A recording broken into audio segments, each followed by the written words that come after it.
Essa é uma passagem de Gênesis capítulo 37, versículo 5, que tem tanta coisa nela, e muitos de vocês que conhecem a história do personagem bíblico José vão se sentir tentados a adiantar lá para o fim da história. Mas eu desafio vocês a não fazerem isso, porque é aqui que a pregação começa hoje, em Gênesis 37, versículo 5. Durante algumas semanas de cada ano, eu planejo os meus ensinamentos para não seguir uma sequência. Muitas vezes eu falo sobre um tema, mas eu deixo partes livres no calendário intencionalmente. Aprendi a fazer isso depois de 13 anos sendo um pastor. A gente tem que deixar um espaço para algumas coisas que podem vir no nosso coração. Essa mensagem em especial, eu pude compartilhar parte do conteúdo com a equipe no ano passado e eu estava esperando uma oportunidade de compartilhar com vocês. Eu estou muito empolgado com isso hoje, mas só um versículo para começar. Em Gênesis capítulo 37, versículo 5, a Bíblia diz: certa vez José teve um sonho. E quando o contou aos seus irmãos, eles passaram a odiá-lo ainda mais. E para vocês que estão pensando que quando tiverem uma boa ideia todo mundo vai financiar, não vai. E que todo mundo vai apoiar e entender vocês, não esperem isso. Porque essa mensagem que eu quero dar hoje é sobre os seus sonhos, os sonhos que Deus pôs no seu coração. Mas eu quero falar disso sob um título um pouco incomum que eu chamo O Perigo de um Sonho. E essa mensagem vem com um sinal de alerta. Se você gosta da sua versão linda e confortável da forma como a vida deveria ser, cai fora agora, fecha o vídeo e vai ver novela. Mas essa mensagem é para quem tem um sonho dado por Deus ou que está começando a sentir. Eu oro, ou melhor, vamos orar agora. Senhor, abre nossos corações para receber o que o Senhor diz e nos dê coragem de obedecer. É a nossa oração em nome de Jesus. Amém. Podem se sentar.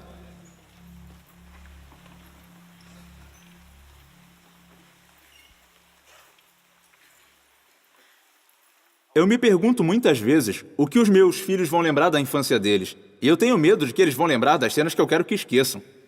Parece que eles lembram mais das vezes que eu fiquei zangado do que das vezes que eu comprei coisas. E eu não gosto disso.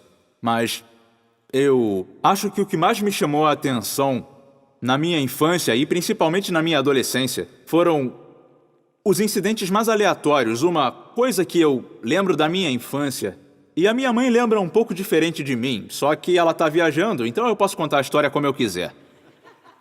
Bom, eu ia fazer um teste para uma banda.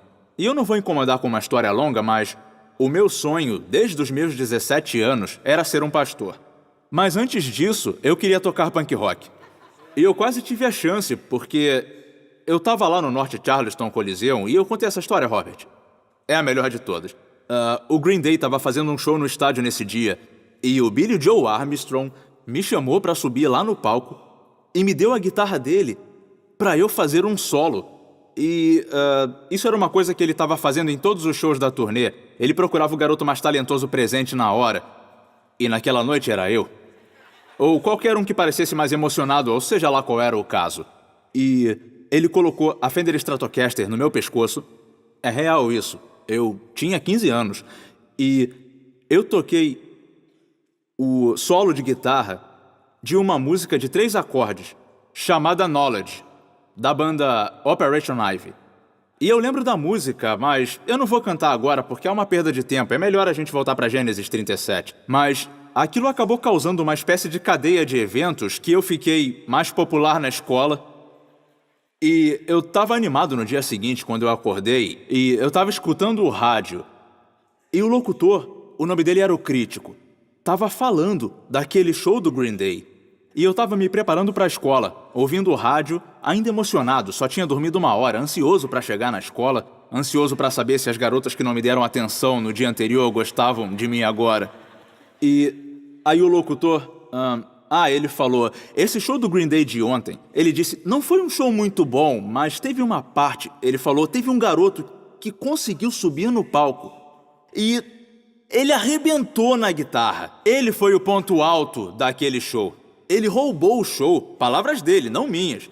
Eu sou muito humilde, eu não falaria desse jeito, mas foi assim que ele falou, foi assim que o Crítico falou. E aí eu liguei lá pra rádio. Eu falei, passa pra ele, é de mim que ele tá falando. Eu tenho que ir pra escola agora, eu só tenho 5 minutos, a minha mãe tá me esperando. Mas é de mim que ele tava falando, fui eu que toquei guitarra no palco. Deixa eu falar com o crítico. E passaram pro crítico. E eu disse, oi, é de mim que você tava falando. E ele disse, beleza, garoto, traz a sua fita aqui. Eu falei que tinha uma banda. Ele disse, traz a fita e a gente coloca no ar. Mas eu não tinha fita. Mas tudo bem, porque acabou que no final a gente juntou $300, gravou a fita, eu levei pro crítico, ele tocou no rádio. E quando eu tava saindo, foram alguns meses depois, ele disse, escuta só, eu tô montando uma banda e ia ser legal ter um garoto de 15 anos igual você na banda. Se você quiser fazer um teste, aprende essas músicas e faz o teste pra entrar na banda. Eu achei que ia ser fantástico, porque a gente ia tocar nas casas de shows, ia tocar por toda a cidade, por todo o estado, e ia ser maneiro pra um garoto de 15 anos. Então eu me tranquei no quarto, comecei a aprender todas as músicas da fita. Uma fita. Uma fita é uma... E a minha mãe entrou uma noite, e é só o que eu vou contar, porque eu prometi que não ia ficar falando 15 minutos das minhas lembranças dos 15 anos, mas eu vou falar de um sonho. Minha mãe entrou, pegou a fita e tinha palavrão em todos os títulos de todas as músicas da fita. E até mesmo no nome da banda tinha uma palavra feia no nome. E o Box tá rindo porque o nome da banda é tão impróprio que eu não posso falar na igreja. Eu não posso nem fazer uma alusão na igreja. Mas eu queria fazer o teste para aquela banda. E a minha mãe era filha de um pastor metodista e ela era muito conservadora. E ela perguntou, o que é isso? E é que eu vou fazer um teste para essa banda. E ela disse, se você acha que eu vou deixar você ir fazer um teste para essa banda, você tá maluco. Se você acha que eu vou deixar você fazer um teste para uma banda chamada Pi, então você tá maluco. E aí eu respondi, tá, então eu vou fugir de casa. Você não vai me impedir de realizar meu sonho, né? Porque um sonho nos deixa atrevidos. E acabou que nós nunca descobrimos se eu ia ter ou não a coragem pra fazer as trouxas e sair por aí nesse mundão todo afora, sozinho, atrás do meu sonho, porque eu fiz o teste pra banda, mas não passei. Mas a moral da história que eu tô contando é a seguinte, que muitas vezes o nosso sonho inicial, o sonho que nós pensamos que vemos em determinado momento da nossa vida vai aparecer mais tarde na nossa vida em uma dimensão diferente. E vai ser uma dimensão tão diferente que nós nem vamos reconhecer o sonho como o sonho inicial. A Bíblia diz que quando José tinha os seus 17 anos, ele teve um sonho. E os irmãos dele o odiaram ainda mais por isso. Essa frase, ainda mais, me faz saber que os irmãos de José já não gostavam dele. E nós podemos discutir, se quisermos, se José foi mesmo sábio ao dividir com os irmãos o conteúdo do sonho. Existe aquela coisa de falar demais, postar demais, existe aquela coisa de compartilhar demais. Existe aquela coisa de pensar que todo mundo quer ouvir o que Deus colocou no seu coração. Mas uma coisa que podemos concluir do texto, inclusive de uma perspectiva biológica, é que José era diferente. E uma coisa que eu notei sobre ter um sonho é que um sonho nos deixa diferentes. José era diferente dos irmãos, não só nas suas aspirações, mas ele era de uma mãe diferente. Eles tinham o mesmo pai, Jacó. E se eu fizer uma lista dos nomes, talvez vocês reconheçam alguns deles. Eles foram os patriarcas das tribos de Israel, mas José não vinha da mesma mãe que os seus irmãos vieram. Ele era o filho de Raquel, a bonita, de quem o seu pai gostava muito. E quando José viu que Raquel era a esposa favorita, olha, você é a minha esposa favorita a propósito, eu queria mandar esse recado. Ela deu um filho para ele, ele gostava dele de um jeito mais especial. E tratava de um jeito especial. E ele sentia uma coisa por José que não sentia pelos outros. A ponto de, eu não sei se vocês já leram a história, mas vocês lembram que ele comprou um casaco da Gucci. E José vivia usando o casaco o tempo todo e dizia, gostam do meu casaco? E os irmãos diziam, a gente odiou seu casaco. Vocês gostam do meu casaco? Vocês curtiram o meu casaco? Diziam, a gente odiou, a gente te odeia. A gente odeia você porque você é diferente, tá? Bom, eu tenho um filho adolescente e uma das coisas que eu tô tentando trabalhar nele em tempo real é que as pessoas aceitam o que é igual, mas elas no final respeitam o que é diferente.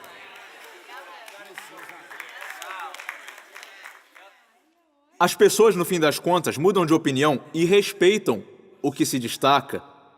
Mas o que acontece com a maioria de nós é que, no momento em que começamos a perceber as diferenças entre nós e outras pessoas, nós minimizamos as nossas diferenças para nos encaixarmos e nos ajustarmos à cultura. Uma coisa que dá orgulho quando eu leio sobre José, e eu sei que é estranho dizer que eu tenho orgulho de José como se ele se importasse, mas eu me orgulho de ele ter tido a coragem de usar o casaco, mesmo assim. Estão me entendendo? Pode ser até que tenha sido imprudente, mas eu estou orgulhoso dele porque ele não teve medo de entrar num lugar parecendo diferente porque ele estava vestindo o tecido da preferência do pai dele. E eu me pergunto, você também tem coragem o bastante de vestir o seu casaco? Porque sabe o que muitas vezes eu vejo? É que Deus vai começar a te mostrar coisas sobre você, sobre a sua vida, sobre a sua missão, sobre a sua direção, sobre o que Ele colocou dentro de você, sobre os dons que Ele te deu. Mas alguém vai conseguir arrancar o diferente de você se você não tiver claro na sua cabeça que tem um chamado de Deus que é maior do que as pessoas e que se Ele está conosco, quem será contra nós? Toca na pessoa do seu lado e diz, eu vou vestir o meu casaco. E mesmo que as pessoas queiram me criticar, eu não tenho vergonha de caminhar no amor e no favor de Deus. Nós precisamos de cristãos que não deixem o casaco na porta da cultura, que não tenham vergonha de ser otimistas sobre o futuro, porque já sabem que Deus está lá. Ele é que é o autor e a meta da sua fé. Vocês entenderam? Um sonho vai te tornar diferente. E é preciso coragem para ser diferente. É preciso coragem para falar diferente. Se você se agarrar a um sonho, ou melhor, se um sonho se agarrar a você do trono de Deus, vai fazer você caminhar diferente, falar diferente, pensar diferente, comer diferente, sonhar diferente, festejar diferente, mandar mensagem diferente. Você vai ser diferente. Um sonho vai te deixar diferente. E que bom que José teve a coragem de ser diferente. E eu me pergunto se nós temos a coragem de ser diferentes. A coisa estranha na nossa igreja é que muitas vezes as pessoas vão ser atraídas para a nossa igreja porque ela é diferente. E quando elas chegam à igreja, começam a nos dizer que devemos fazer como a igreja que elas deixaram para vir para a igreja que é diferente. Eu não quero dizer amém para o pastor hoje. Isso é a maior verdade. Você é atraído por uma coisa porque é diferente. E eles dizem que é um casamento, que antes do casamento os opostos se atraem, depois os opostos se atacam, porque você é atraído ao que é diferente, se interessa pelo diferente. Não no início. No início você tem medo.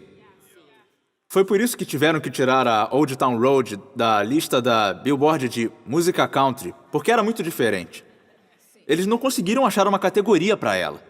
E disseram, não chega a ser country, mas também não chega a ser rap. A gente não sabe o que é diferente. Foi por isso que crucificaram Jesus.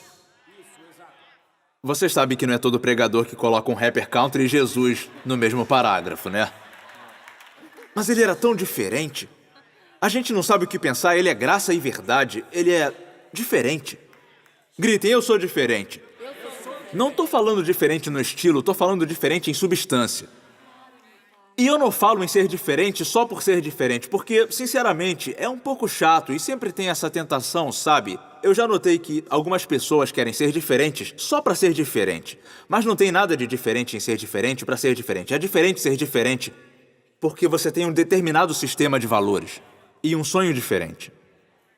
Eu não sonho só com ter um dia bom. Eu não sonho só com sobreviver à vida. Eu não sonho só... Quando você tiver um sonho, você vai ser diferente. Você vai começar a se sacrificar e as pessoas vão achar que você é louco por causa do que você sacrifica. Mesmo que você comece uma dieta porque você sonha em perder 10 quilos, a primeira coisa que as pessoas à sua volta vão dizer é: você não é mais legal. Você era muito mais legal, você comia o tempo todo era mais legal. O que houve, hein? Olha, não deixa o fato de que elas não têm disciplina para comer algo diferente impedir você de alcançar o objetivo que você traçou e que é real para sua vida. E se é assim com uma dieta, não vai ser diferente com o destino. Será possível que vocês estão se nivelando por baixo? Porque ser diferente é doloroso. E se não tiver cuidado, você vai se adequar aos padrões desse mundo em vez de se transformar através da renovação da sua mente. Nós cristãos devemos ver diferente, pensar diferente, entender diferente. É uma perspectiva diferente. Eu sempre pensei que a vida de José fosse uma história sobre perseverança, sabe? José teve um sonho quando era jovem. Teve que passar por muitas coisas, mas você sabe, não desista, porque no final você vai realizar o seu sonho, mesmo que seja o entendimento cultural dos sonhos. Não é o entendimento cristão dos sonhos, não é o entendimento bíblico dos sonhos. E a gente tem o péssimo hábito de pegar um conceito, como de sonho, e cobrirmos com as nossas próprias preferências e os nossos próprios preconceitos esse conceito, e então tornamos ele o que ele não é, e perdemos o que é na verdade. Porque é muito comum as pessoas dizerem, siga seus sonhos. Mas, se vocês estudarem a vida de José, e eu estou falando de realmente ler cada palavra, prestar muita atenção em cada um dos trechos, em cada ponto e vírgula, como eu fiz me preparando para pregar hoje, vocês vão ver uma frase que se repete várias e várias vezes, não importa o que ele estivesse passando, que é o Senhor estava com José. Isso é uma declaração sobre a presença de Deus. Vocês vão ver que onde quer que ele estivesse, Deus apoiava ele. E isso é sinal de um propósito. Mas a história de José não é sobre ter um sonho e se apegar firme ao sonho e perseverar, porque eu pensava que essa era a história de José, tipo, não deixe ninguém te tirar o seu sonho. Se a sua mãe te disse que você ia ser o próximo, sabe, o próximo, sei lá, só agarra o seu sonho e qualquer um que não concordar com o seu sonho é um hater. Talvez não. Talvez a sua mãe só te amasse demais e ouvia você cantando mal, mas você não ia se tornar um cantor profissional. Isso mesmo, aleluia. Só um pensamento. Não, eu tô cansado disso, tô muito cansado disso. Porque olha pra José, não é justo com José. José passou pela vida toda, ele foi chamado e escolhido, e aconteceu todo tipo de conflito, e a gente fala, José teve um sonho, você tem um sonho? Quer abrir a sua própria empresa? Seja como José, tenha um sonho, e você vai sair do fundo do poço para o palácio. Aguenta no poço, porque tem um palácio do outro lado. Deixa eu esclarecer uma coisa, essa não é a história da vida de José. A história da vida de José não tem nada a ver com se você tem um sonho que você pode imaginar e que é muito importante, Deus está obrigado a abençoar. Escuta isso. José não pediu um sonho para Deus.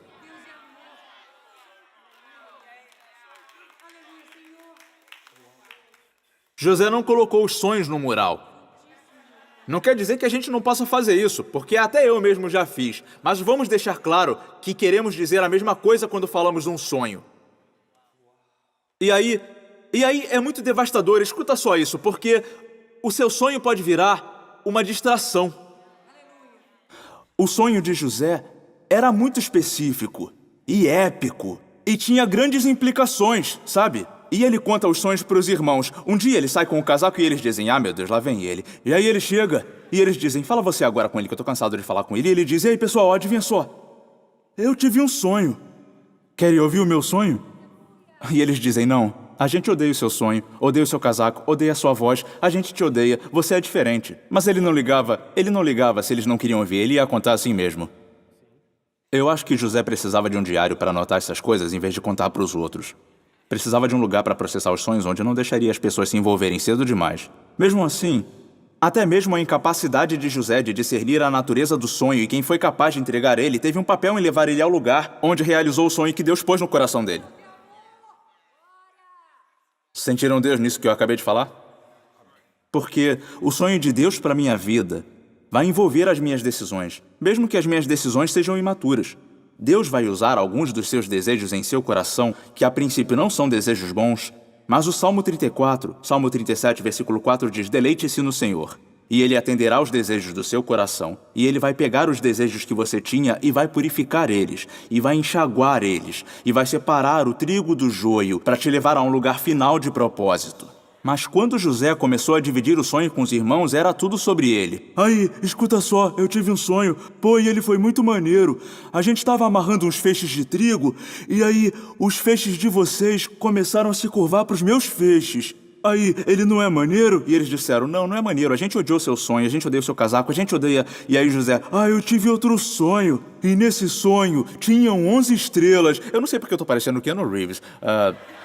Tinha 11 estrelas, e o sol e a lua, e estavam todos se curvando pra mim. O meu sonho não é maneiro? E eles disseram, não, a gente não gostou do seu sonho. Na verdade, a gente odiou seu sonho tanto que a gente vai te jogar num poço e te deixar lá pra morrer. E se não fosse pela ideia de Judá, de pelo menos tentar faturar umas 20 peças de prata com aquele garoto, não precisa matar ele, nós podemos lucrar com ele. Eles não iam ter vendido ele pros caras da caravana, eles iam deixar ele morrer. Mas entendam que mesmo a decisão de José de falar sobre o seu sonho prematuramente foi parte do que Deus usou para motivar os irmãos dele a jogarem ele no poço.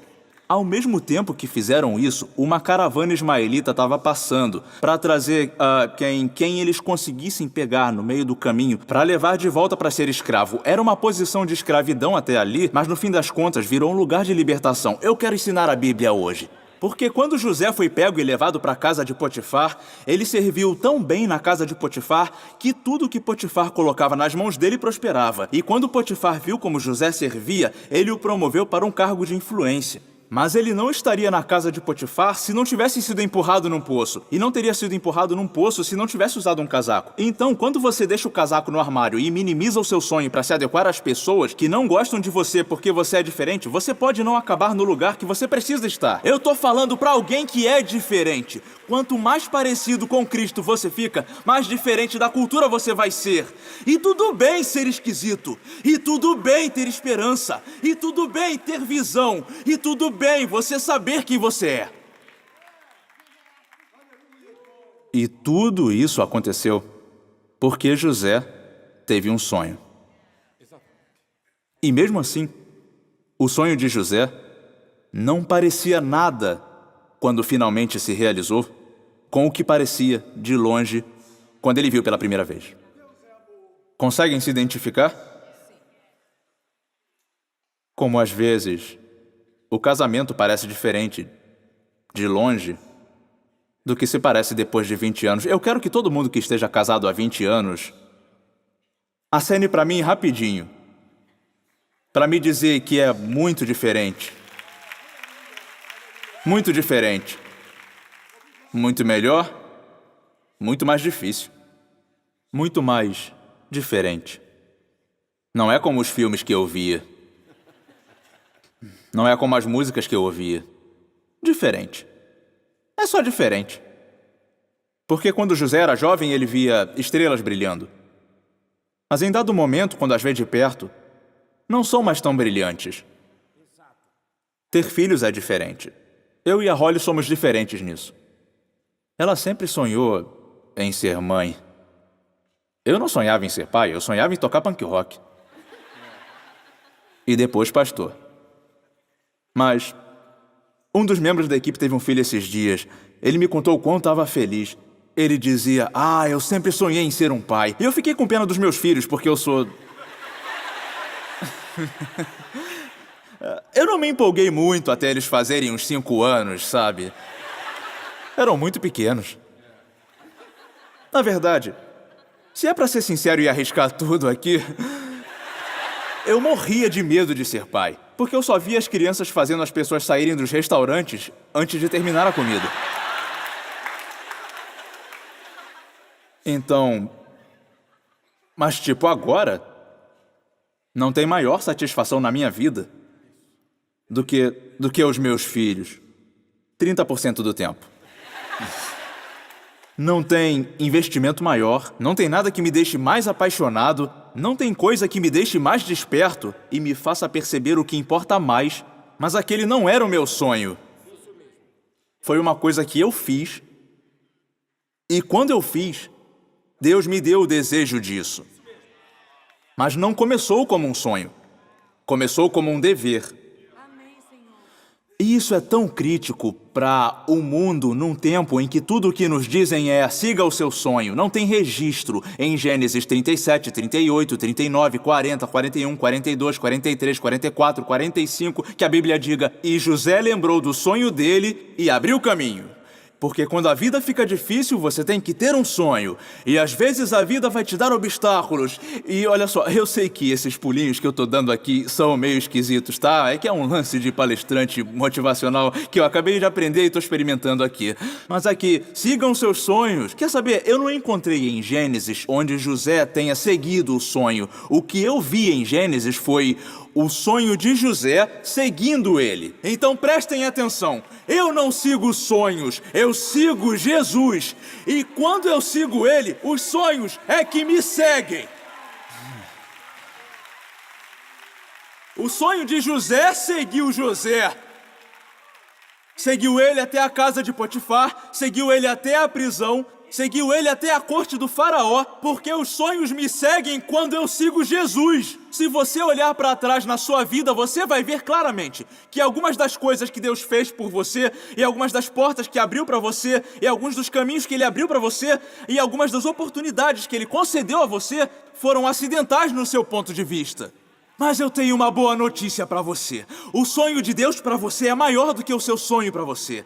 Só porque ele não parece brilhar quando você olha, não quer dizer que não seja real. Deus disse, você tem o sonho certo. Você só precisa ver ele diferente. E a única coisa que importa é que alguns estão bem no meio do seu sonho, mas não conseguem ver porque ele parece diferente do que imaginaram quando sonharam pela primeira vez. E eu acredito em sonhos. Eu sonhei com vocês. Eu sonhei que vocês estariam aqui nessa igreja e Deus fez isso. Mas é muito diferente do que imaginei que ia ser. Vocês são diferentes. E é diferente. Vocês são diferentes. Vocês são diferentes da pessoa que está sentada do seu lado. E aí você fez aquela escola bíblica de férias e deve estar aí pensando, mas José não era o pai de Jesus? Então eu não sei, eu estou tentando pregar para todas essas pessoas diferentes. É diferente. É diferente. Vocês imaginam, José teve um sonho, você tem um sonho. Todo mundo tem um sonho, você tem um sonho. Tanto que teve um sonho, você tem um sonho. Esse não é o mesmo tipo de sonho, sabe? Aquele foi um sonho que José não decidiu por ele mesmo. Não siga os seus sonhos. Porque e se o seu sonho for só um esboço? Estão prontos para outra visão? Vamos lá! Eu queria ser um roqueiro punk. Queria cantar músicas. Mas eu não sabia que Deus ia me deixar escrever músicas e ser pastor de uma igreja. Que igrejas ao redor do mundo iam cantar como uma expressão ou como um hino de fé. Não era o meu sonho, mas Deus pegou esse desejo e me deu o sonho. E eu não preciso ser quem canta a música. Eu só quero fazer parte dela. É o valor de uma coisa maior, mas o seu sonho pode ser uma distração porque você não está seguindo Jesus, você está seguindo o seu sonho. E quando o seu sonho te leva por caminhos inesperados, você começa a reclamar e a surtar e a se frustrar. E você está perdendo o sonho porque você não acorda para a realidade. E às vezes a gente não sabe a diferença entre um sonho e uma fantasia. Eu falei para a equipe esses dias, esse é o sonho. Quando vocês estão frustrados no ministério, não se esqueçam que alguns de vocês assistiam à Igreja da Elevação na internet antes de trabalhar aqui e pensavam, se eu chegasse lá um dia. Mas vocês não sabiam que o tanque do batismo ia estar vazio quando chegasse e iam ter que encher antes, quando tiverem que ir, porque não é todo dia que temos voluntários. Na próxima vez vocês só têm que pensar, esse é o sonho. Tá? Acordar no meio da noite como uma mãe nova, esse é o sonho. Mesmo que tenha que fingir um sorriso, o diabo não vai saber a diferença, ele só vai ver você sorrindo e esse é o sonho. Mesmo que não pareça o American Idol, não vai parecer uma entrega de medalha olímpica, porque não é esse tipo de sonho. Quando o sonho de José finalmente se realizou, porque os sonhos se realizam, foram 2 décadas depois. Ele foi preso injustamente, ele tinha sido esquecido, ele tinha sido incompreendido, ele ficou preso por um crime que não cometeu, mas nesse processo ele não foi reconhecido pelo papel na liberdade de outra pessoa ainda. Quando ele finalmente chegou ao sonho, ele percebeu uma coisa que é muito difícil de entendermos no mundo de Instagram. Que Deus cria os sonhos numa câmara escura. Isso mesmo. E a questão é que nós temos uma expectativa de Instagram, mas servimos a um Deus de câmara escura. Para vocês 4 que aplaudiram, eu vou continuar pregando. Quando vocês mandavam revelar as suas fotos com um profissional, que não dava para postar 10 segundos depois que tirava, com um daqueles filtros que já vem no Instagram, no celular, e ele levava elas para uma sala especial. E ele fazia coisas especiais numa sala especial. Vocês já deixaram um filme para revelar assim alguma vez? Vocês já tiveram que passar por um período na vida em que tiveram que confiar num profissional? Quando tiveram que deixar alguma coisa nas mãos de Deus, onde tiveram que entregar a Ele os negativos? E vocês confiaram a Ele os negativos para levar eles para um lugar secreto e elevado?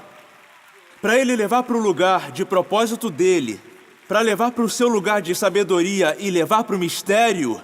E confiar que deixando nas mãos dele e ter a paciência de esperar a revelação e ter a paciência de saber que cada cena da minha vida tem um papel importante na cena maior, não no sonho que eu tive, mas no desejo que estava no coração de Deus. E eu posso estar bem no meio de um sonho que eu não tenho a clareza de ver agora, porque a cena não é a minha preferida. Mas escutem só, eu tô disposto e pronto e sou capaz de confiar em Deus, mesmo nos lugares escuros da minha decepção, porque eu entendo que os maiores trabalhos de Deus acontecem no escuro, onde eu não entendo, e eu fico tateando, e eu achei que já tivesse acabado com isso agora, e eu achei que já fosse diferente, e não é essa foto que colocaram na embalagem, e esse hambúrguer não parece igual ao do comercial, mas eu tô aqui, Deus, eu confio a Ti não só o meu sonho, não confio apenas a minha ideia, eu não vou idolatrar as minhas ideias,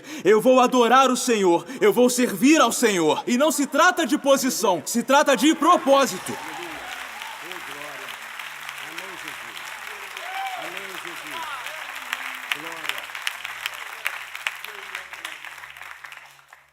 Quando o sonho dele finalmente se realizou, não foi na forma de estrelas brilhantes. Ele foi na forma dos seus 11 irmãos que o traíram e que foram até ele pedindo comida.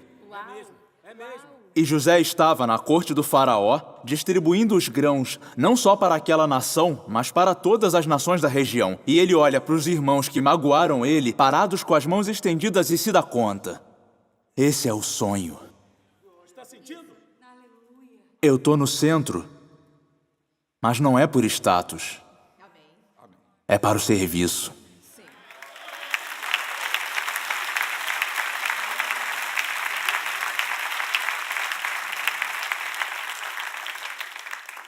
Deus está tentando fazer vocês verem isso nas suas vidas. Ultimamente, nos apegamos, nós mesmos, a uma versão de um sonho que pode nem ter vindo de Deus para começo de conversa. Mas e se a maior coisa que Deus vai fazer através da sua vida é o que vai permitir que você contribua na vida de outro? Estão abertos a esse sonho?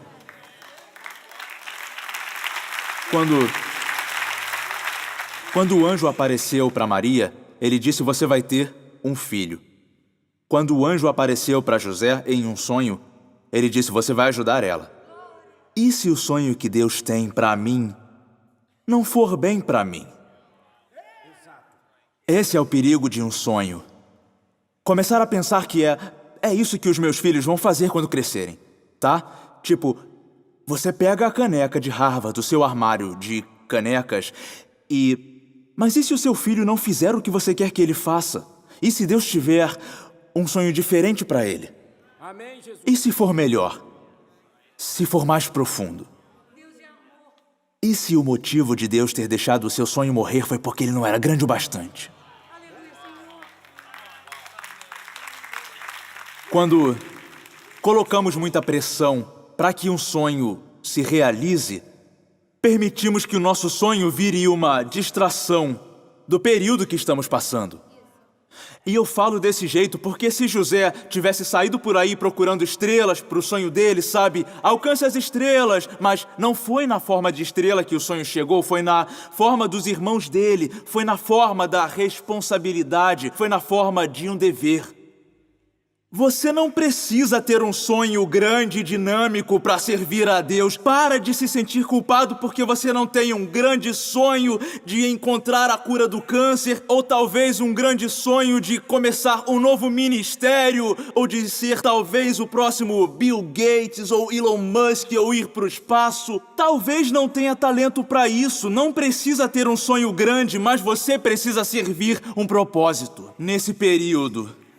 E eu me pergunto, será que tem alguém aí, assistindo online, que se encontra bem no meio do seu sonho, mas que parece diferente do que era de longe? Amém, pastor. Glória. Esse é o sonho.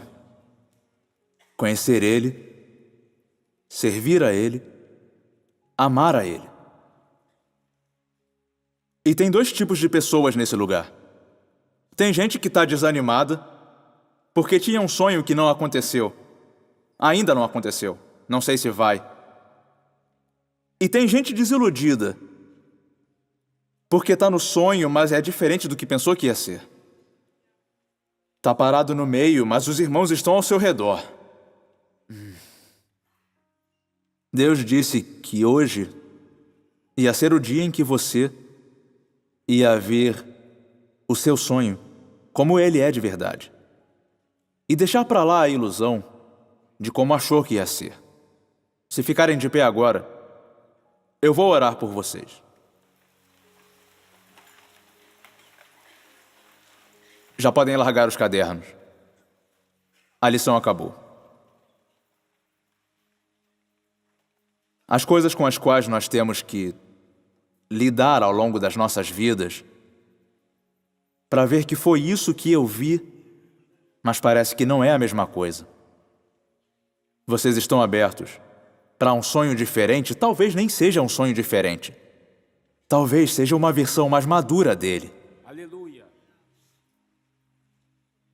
Os discípulos tinham um sonho para Jesus.